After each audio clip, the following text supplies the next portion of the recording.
Heading to Koh Samui and looking for things to do? Here are my top 5 recommendations.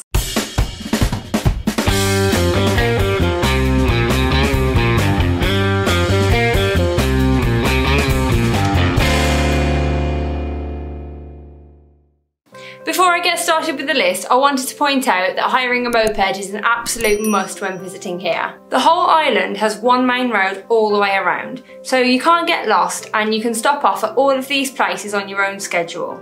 Number 1, go and visit the temples.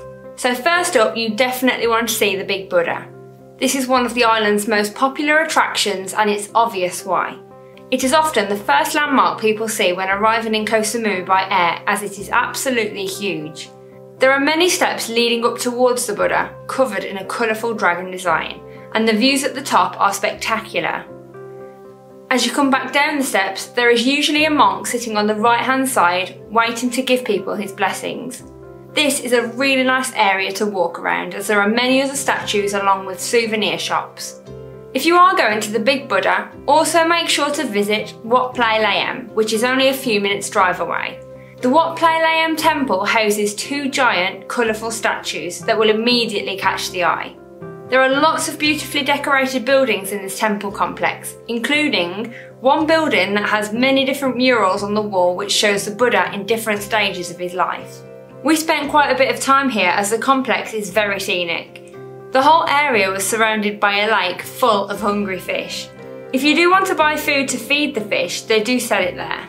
As always, when visiting temples in Thailand, you must remember to dress appropriately, which means no exposed shoulders and no clothing shorter than the knee.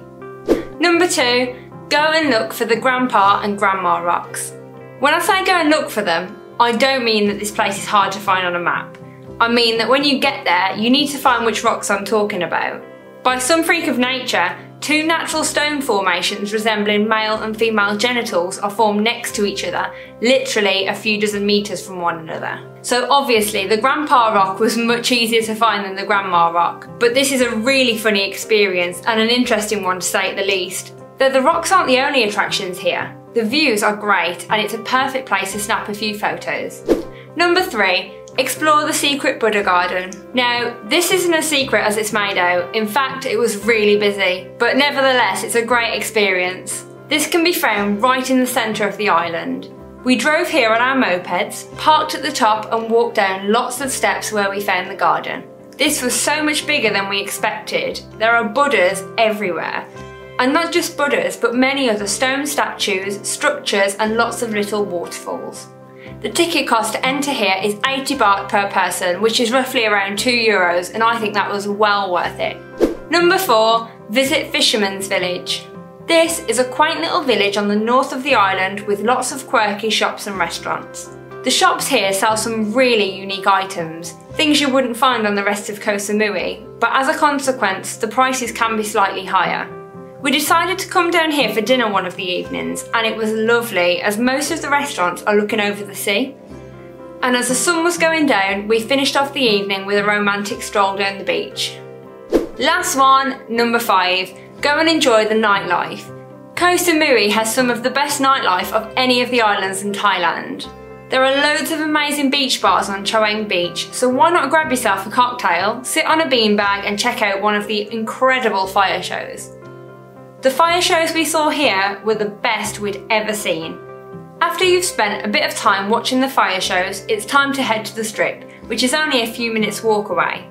This is the main party district of Koh Samui and it is filled with nightclubs and bars that get you rocking some great live bands. Whatever your preference with nightlife, Koh Samui has it all.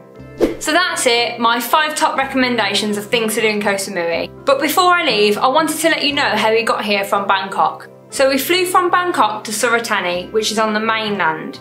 As soon as we stepped foot into Suratani airport, we saw lots of stands offering transport services to the islands.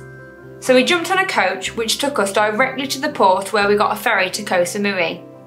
Once we got off the ferry, there are minibuses waiting to take you to your accommodation, which cost us 150 baht per person, regardless of where you're staying on the island. The reason we took this route is because we found it a lot cheaper than flying directly into Koh Samui. It did take us all day, but we really did enjoy it because we got to see Thailand from air, land and sea. So thank you so much for watching, guys. I really hope this video has helped making your trip planning a little bit easier. If it has, please remember to give me a big thumbs up. If you have any questions on any of the places I've mentioned, please feel free to leave me a comment below. And if you have any interest in watching my personal experience of Koh Samui, I'll link my vlogs in the description. If you want to keep up to date with all my travels, don't forget to hit that subscribe button, and to all of you who are already subscribed, thank you so much for all your continued support. It really means the world to me. So have a great week, guys, and I'll see you next Friday.